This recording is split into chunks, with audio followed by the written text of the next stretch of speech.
And welcome, wrestling fans. Strap in because Monday Night Raw from the Xfinity Mobile Arena in Philly was like a Philly cheesesteak. It was messy, spicy, and absolutely unforgettable. I am your host, Mark. I am the only pro wrestler to ever get power slammed through catering because I asked for too much guac. But that's a story for a different day. Right, we're jumping right into the Raw after the Royal Rumble, where we saw Roman Reigns win the Royal Rumble. We saw Liv Morgan win the Royal Rumble. We saw the retirement of AJ Styles. A lot happened, a lot to break down. Let's jump right in. We had a great match between Javon Evans and El Grande Americano. I talked about El Grande Americano in the last podcast, the Royal Rumble episode. If you haven't heard it, go back and listen to it. They're sticking with this whole routine, the Clone Wars, as I keep calling it. I need this story to be done. I need it to be over. I need it to be finished. And it's just not being done. So, we need these two to just battle it out, take off mask, we're good to go. I need Chad Gable back in a title picture of some kind. Shining star of this match though, Javon Evans. This guy, he can do so much. He can flip, he can fly, he can wrestle. I would like to see him wrestle a little bit more, but he's good at what he does. He can fly, he can jump, he can do all that good stuff, and he looks good doing it. So I've got no beef with Javon Evans.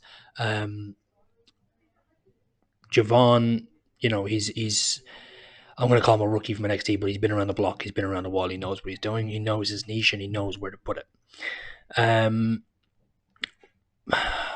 We had the whole altercation at the very beginning with Bronson Reed. He came out, not Bronson Reed. We started the episode off with Braun Breaker. He came out, no pyro, there's no walking backstage like we're in the NFL. This was just straight up, I'm just going to toss the place up until I get what I want. He came out, flipped the announce table, he threw chairs around the place, started screaming for a microphone, going mad over the masked man, attacking him for the Royal Rumble. I thought this was a great start to the show. It got everything off on the right mark. I thought everything was pretty spot on with this. The only issue I saw with it was at one point he got really heated with Adam Pearce and he stormed out the ring and he fell flat on his face. I laughed a little bit, which I probably shouldn't have, but I did. I laughed. But to be fair, you can always push that off as he's so angry, he's not even in control of what he's doing himself, and he just falls. But if you watch the repeat of it later on, rather than the live version, you don't get to see that because it was cut out. They cut to the camera. They cut the camera to the audience. You don't get to see any of that. You don't get to see him fall. They're trying to protect him. I get it. This was great. The only issue I have with this story that's going on right now is, funny enough, has nothing to do with Braun Breaker. Braun Breaker is money. He's absolute money. He's a golden goose. He's going to be a world champion one day. I absolutely love him. The only issue I have with this story is Paul Heyman and Adam Pearce. They said it one time, and I went over this with the Royal Rumble podcast. People find one thing that happens organically and they like it, and then they have to keep doing it over and over and over again, shoving it down your throat. And at some point in time over the Royal Rumble period, one of them, I can't remember which one said it first, but one of them said FAFO. FAFO. In other words, fuck around, find out. One of them said it, and now they're constantly just screaming FAFO, FAFO, FAF. Oh my god. STFU. Shut the fuck up. I don't care how many times you want to say FAFO. They're just saying it back and forth. No one's actually finding anything out. Everyone's fucking around. No one's finding out. And that's an issue. Okay? You're calling someone's bluff and they're just bluffing you again. Like it's too back and forth with this. It should have been one FAFO and then something happened. But now it's FAFO, FAFO, FAFO, FA. Fuck off. Just fucking find out already. Simple as that. Then at the end of this promo between Pearce and Heyman, he lets him know he has that Bronson Reed has a match against Penta. Um, Bronson came out looking like Bronson Reed. Like, the dude's huge, the dude's scary. Um, he was badass as all hell. And then, we had the mask guy appear again. We had LA Knight showing up as well. LA Knight beats the hell out of Bronson Reed, gives him the BFT onto the chair, causes Penta to win the match, and obviously puts Division in an uncertain circumstances. They don't know where they're going, don't know what they're doing. They have no vision, so to speak. So, I like the story. I like where they're going with LA Knight and Bronson Reed. I like where they're going with Braun Breaker. And I like the whole we're waiting for Seth Rollins to come back and get his revenge type thing. I love all of this. My issue with it is FAFO, FAFO. Just fuck around and find out already. Get over with it. And we had Liv Morgan coming out celebrating a Royal Rumble win. Well deserved, well earned. I absolutely loved Liv winning the Royal Rumble. She looks like a champion. She moves and acts like a champion. She's a phenomenal heel. Absolutely love it. She came out. She strutted around the place. She was introduced by Dom Mysterio, and this was just wonderful stuff to see. Started talking about how she wasn't going to rush anything, wasn't going to do anything, and then she introduces Raquel Rodriguez, big sexy. Raquel Rodriguez has, I feel, stepped up her game hard lately. She went from being an afterthought to being someone who could be a main event player, and I absolutely love that. She basically tells Liv, hey, I don't want you around for when I win the title because then it'll feel more sweet. Love that. Also, the fact that there was a nice little Too Sweet reference with the whole big sexy thing. Very nice little breadcrumbs. But we then have the Raquel Rodriguez versus Stephanie Vaquer Philly Street Fight title match. This match was awesome. This match was badass. This fight wasn't so much a barbecue in a parking lot type thing. It was steel steps, chairs, bodies flying everywhere.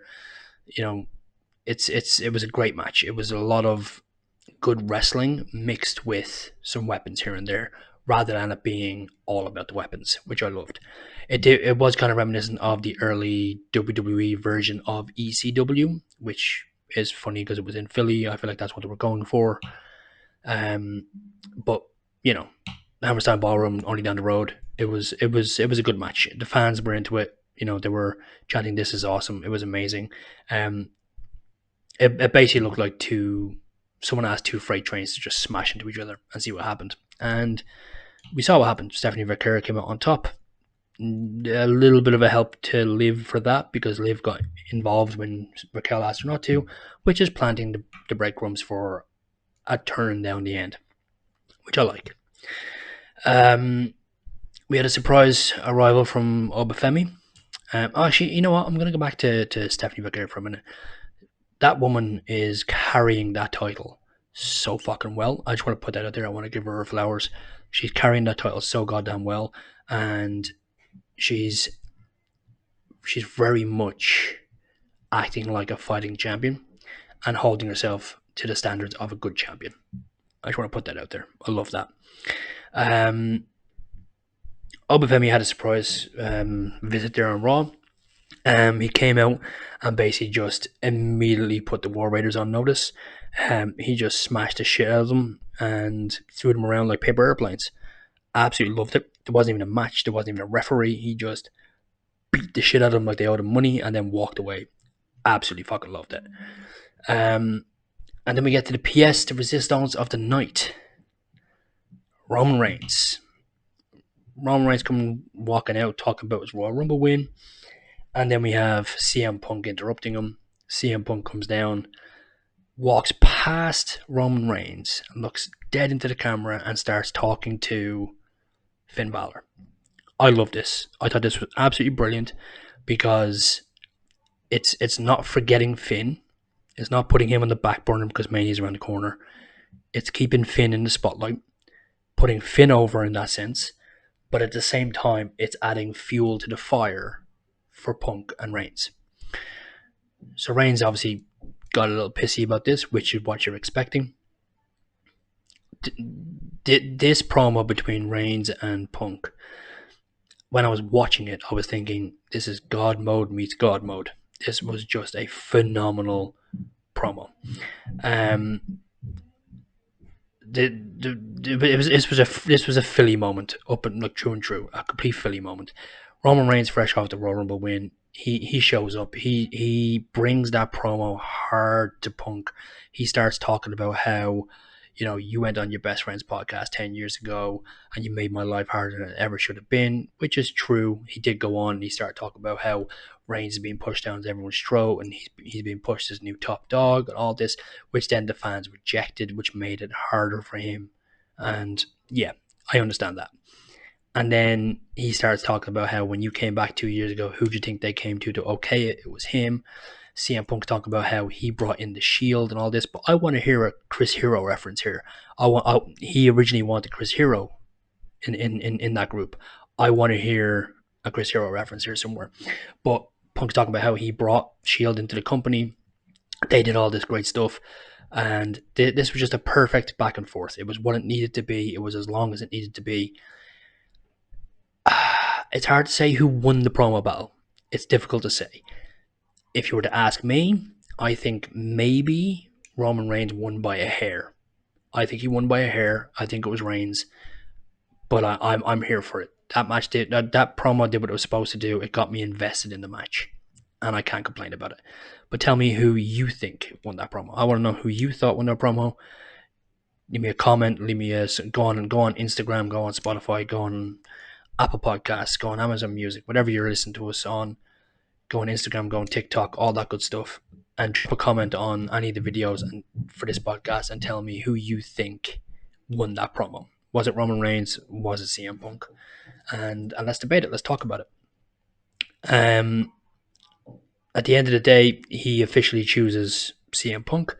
He doesn't go ahead and mumble sweet nothings in his ear. He just outright tells him, I hate you. And this is why. And I love it.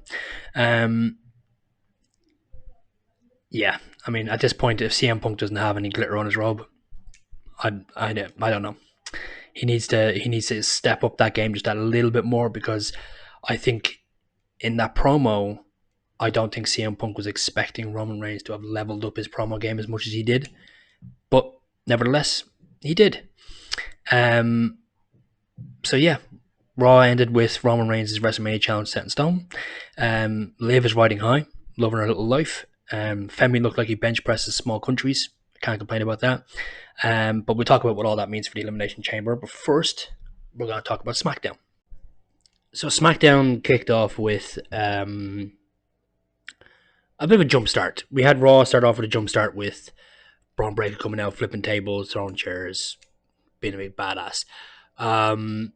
SmackDown started with a very similar type of feel. It started out with Drew coming out, being his nonchalant, arrogant self, and then he got jumped by Cody Rhodes. This was a great start. It's trying to heat up this personal rivalry, this personal vendetta that they have against each other. Obviously, Drew cost Cody the Royal Rumble, so he couldn't challenge for the world title or the Universal title, whatever the fuck it is now.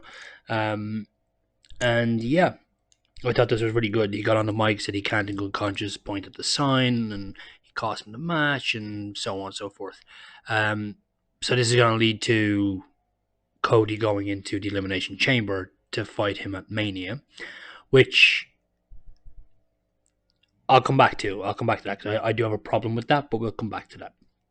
That was a good promo. He even talked about the Reigns and Punk promo from Raw.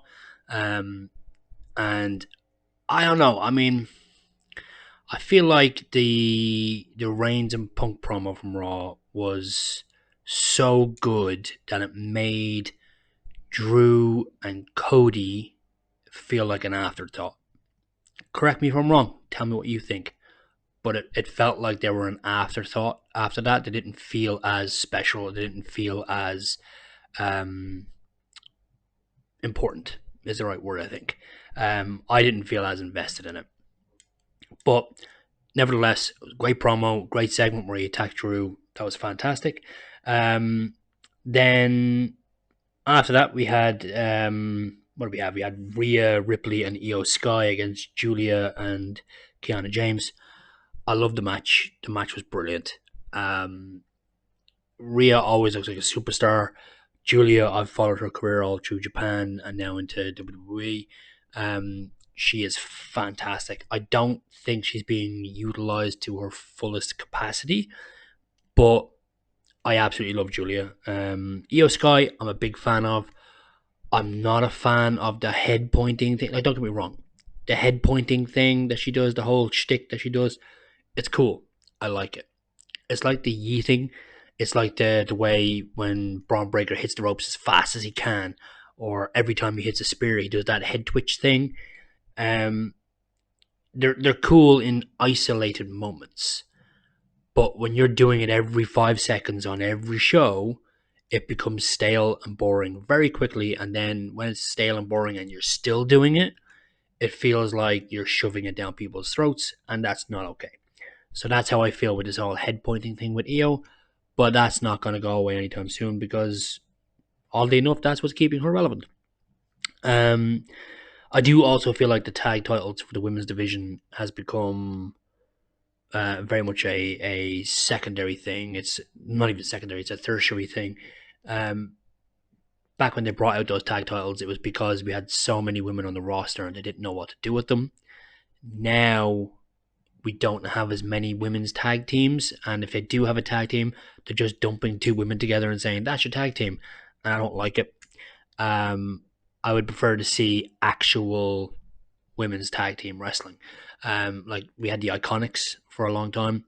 Um, we need more teams like that. We need more teams where they're a genuine tag team. We're not sticking Rhea Ripley and Io Sky together. We're not sticking Alexa Bliss and Charlotte Flair together. We need a genuine tag team division similar to how the male tag team division is.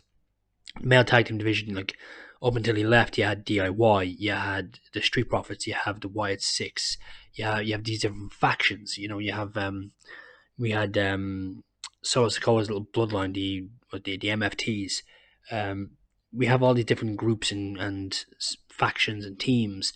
But when it comes to the women's division, it feels like they're just kind of taking any two wrestlers that aren't really in a story right now, but we kind of want to keep on TV. Let's dump you together and say, hey, you're a tag team now. And it's kind of wasted time for these people because I feel like you're not letting them shine the way they should be able to shine. Um, Keeping it rolling with the women's division, we had an elimination qualifier match. We had Tiffy Stratton, Lash Legend, and Chelsea Green. Chelsea Green came into this match looking like she had something to prove, and I feel like she proved it. So, if you didn't know, now you know. Chelsea was kind of called out by Michael Hayes on that Netflix show, doing a whole behind the scenes type shit. So on that Netflix show, Unreal, I think it's called. On that Netflix show, basically what happened was Michael Hayes came out and said, "Oh, Chelsea Green doesn't need 20 minutes of airtime; she needs 20 seconds of airtime, because she could do what she needs to do in those 20 seconds and get over, and then she's gone." Basically, shitting on Chelsea Green. Chelsea Green is a goddamn phenomenal talent. She is phenomenal. If she can get over in 20 seconds, like Michael Hayes says, can you imagine what she could do with 20 minutes? Like that's just crazy talk, and it's insane. I love Chelsea Green. She does the best she can with everything she has. She reminds me of Fandango a little bit. Like Fandango took a really shitty gimmick, made it work. Tyler Breeze took a shitty gimmick, made it work. What was that guy's name? I can't remember his name now. The guy that used to be the stunt double for the Miz.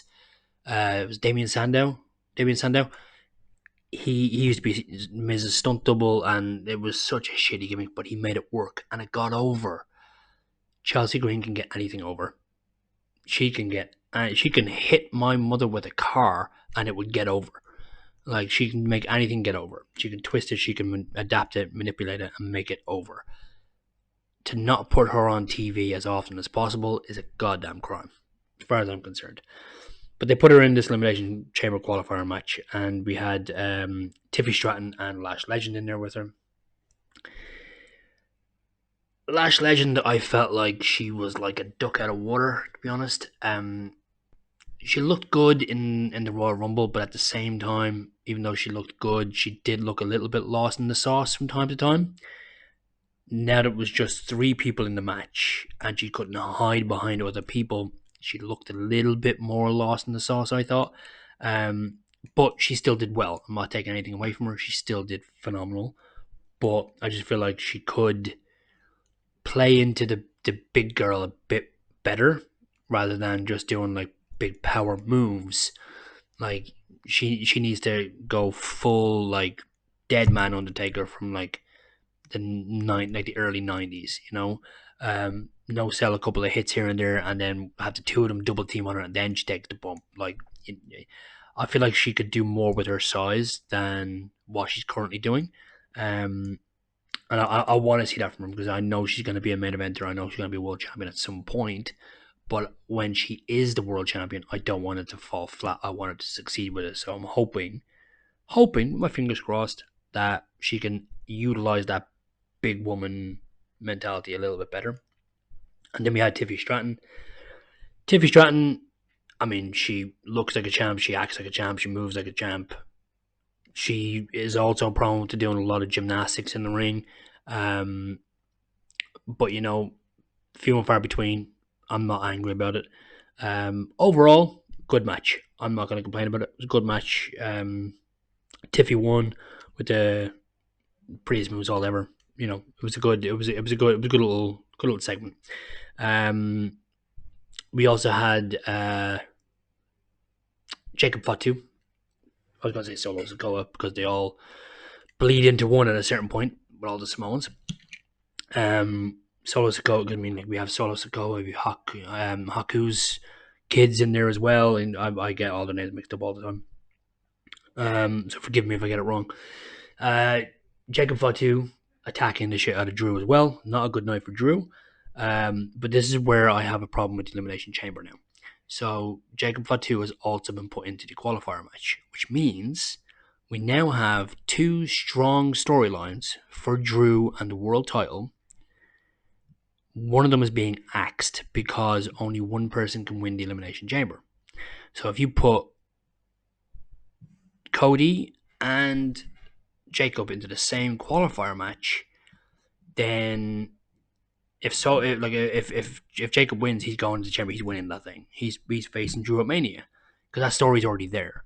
If Cody wins and he goes to the chamber, Cody's winning because that story's already there. They're not going to build a third story for Drew unless they're going to do some sort of a twist flip type deal, and it's going to end up being a triple threat or a fatal 4-way at WrestleMania, which I personally would love, but I don't see that happening. If I had my way and I could fantasy book, so we're gonna sit back and we're gonna fantasy book now for a minute. We have Cody who has an issue with Drew. We have Jacob who has an issue with Drew. We have LA Knight who has an issue with Bronson Reed, which is nice and simple little situation. So, what if? Hear me out on this. What if? So LA Knight is in the Elimination Chamber. What if Bronson Reed tries to cost LA Knight the match at Elimination Chamber, but in doing so, or while he's doing it, the Masked Man then attacks Bronson Reed. That sets up for Bronson Reed to then take Braun Breaker's spot, because we've now learned that Braun Breaker gave himself a hernia when he lifted that desk, so when he's out for a couple of weeks, he probably won't be back for WrestleMania. So we need the Masked Man to fight someone at WrestleMania. I'm thinking Bronson Reed. So the Masked Man attacks Bronson Reed at the Elimination Chamber when he tries to stop LA Knight from winning. LA Knight wins the Elimination Chamber to go on and fight Drew at WrestleMania. Cody and Jacob go ask about Frontways about going mad about this. They do the whole deal where there's a contract signing or whatever, and Cody comes out, beats up on Drew. Cody signs the contract. And Jacob comes out, beats up on Drew. Jacob signs the contract. And LA Knight signed the contract. And we got Nick Aldis saying, look, we got 4 names on this contract. We got 4 signatures here. How about this? Let's make it a fatal 4-way match. So we have a fatal 4-way match for Mania. Listen, could that fantasy booking be more polished? Absolutely. But it's also late in the day. I'm tired. I haven't had enough caffeine, and I haven't polished it out. Sue me.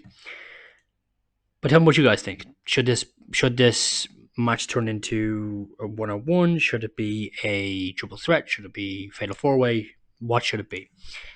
But I feel like there's too many stories going on with Drew for it to be a singles match, and I feel like there's too many names in the Elimination Chamber match for it to be just one person facing Drew at WrestleMania. And LA Knight needs that push. He needs that step up, because everywhere they go, the crowd's behind them more so than they want them to be.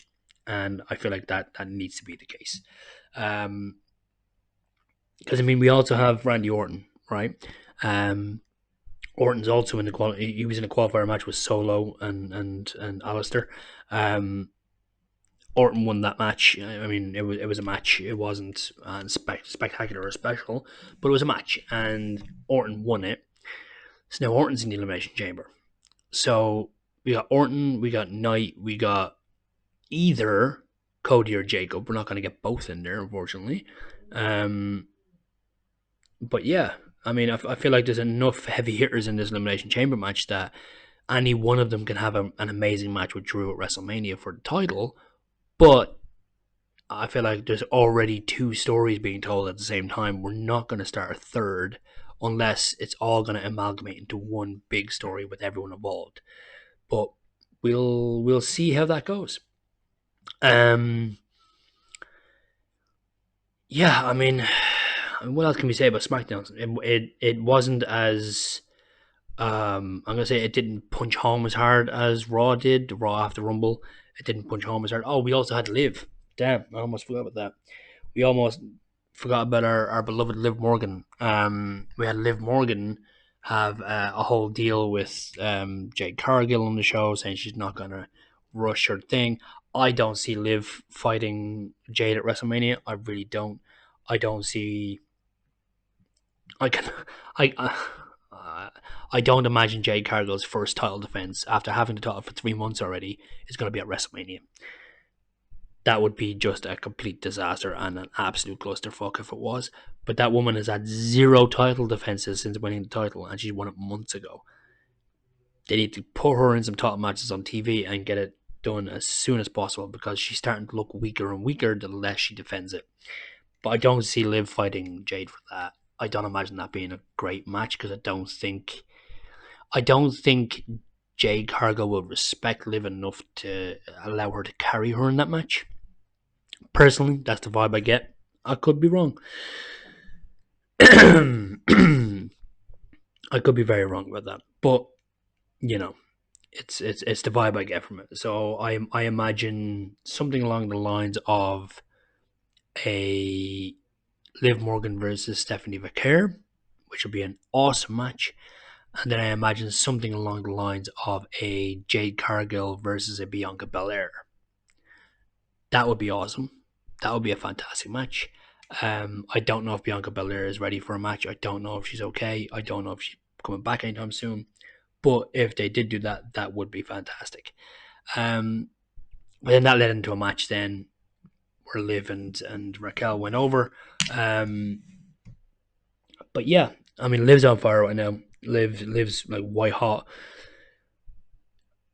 I want to see her go after Stephanie Vaquer, mainly because I think it's going to be a much better match, and I think it's going to be a match that people are going to be better invested in than Jade Cargill. I don't think anyone cares about Jade Cargill right now because she's not defending the title. She's not on TV. She's not defending it. She's not showing it off. She's doing fuck all. She's going around slapping people backstage and saying, "You want some? Come get some," and no one's coming and getting any. So I care less about you than I do anything else right now. I'm more invested in Liv and Stephanie, so that's what I want to see. What else happened on SmackDown?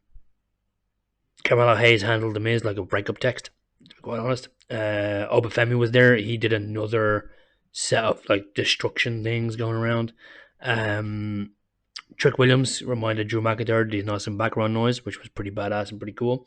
Um, but it was SmackDown energy. It was fast. It was filled with qualifiers. It was, you know, it did feel a bit more toned down than Raw, but I enjoyed it. It wasn't a bad show.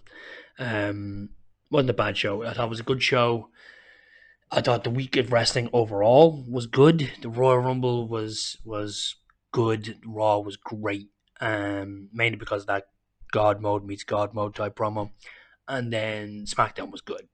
I don't have any faults or complaints about any of it. Tell me what you think. Which did you prefer? Did you prefer the Royal Rumble over Raw? Did you prefer Raw over SmackDown, the Royal Rumble, or was SmackDown more you think? Which one was your favorite? Which show do you prefer?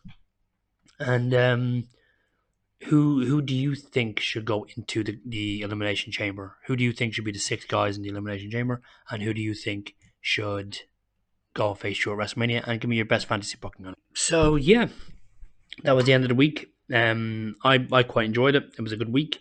I'm looking forward to next week. Looking to see how energetic it is. Um, it's the road to Elimination Chamber and the road to WrestleMania, and it's harder than a pyro blast, to be quite honest. Right now, there's a lot of potential and there's a lot of great dream matches that could happen. And I'm looking forward to seeing them. But yeah, let me know who you think should win the Elimination Chamber, who do you think should be in it, who you think should win it, who you think should fight Drew. Should it be more than one person? And let me know who you think won the promo between CM Punk and Reigns. I know I keep circling back to it, but that thing was a work of art. It really was. Honestly, what it felt like you're watching your two favorite rappers have diss track versus diss track. That's what it felt like. It felt like diss track versus diss track, and it was just so flawless. And yeah, let me know who you thought won. But for now, thank you all for tuning in. Thank you all for listening to me talk shit and ramble on. Um, Let me know. Give me your feedback on the podcast. Do you want to hear more of something, less of something? Do you want to stop listening to me? Listen to more. Tell me what you want to hear. I'll do my best. But we're having fun. We're enjoying it. So for now, see you all soon. Stay safe, and I'll catch you in the next one.